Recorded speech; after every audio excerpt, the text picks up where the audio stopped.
आणि रोप तयार करून मी बचत गट तयार केले। तर त्या बचत गटामध्ये मला खूप अडचण आली, कारण आजकाल शिकलेल्या बायात मी खूप शिकलेली नसायचे, पण मी 10 रुपयापासून बचत गट चालू केले।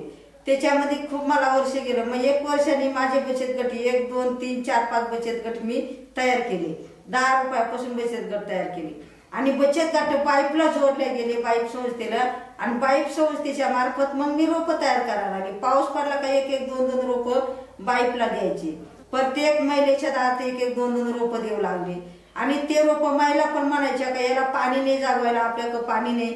मी माझ्या स्वतःच्या शेतामध्ये खाली एक बिसलरी बाटली लावली, वर सलाईनाची बाटली लावली आणि आठवड्यातून 2 बाटल्या भरायच्या आणि त्याच्यावर थेंब थेंब पाण्याने ते झाडं जागवले। असं मी दुसऱ्या महिलांना पण शिकवलं का अशाच पद्धतीने झाडं जागवायची।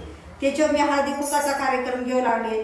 तर त्याला पण माझ्याकडे पैसा नसायचा काहीतरी महिलेला वाण म्हणून द्यायला। मग मी प्रत्येक महिलेला 1 रोप देऊ लागले आणि 5 वर्ष ते देत असताना मी आता बियाचे पाकिट देते।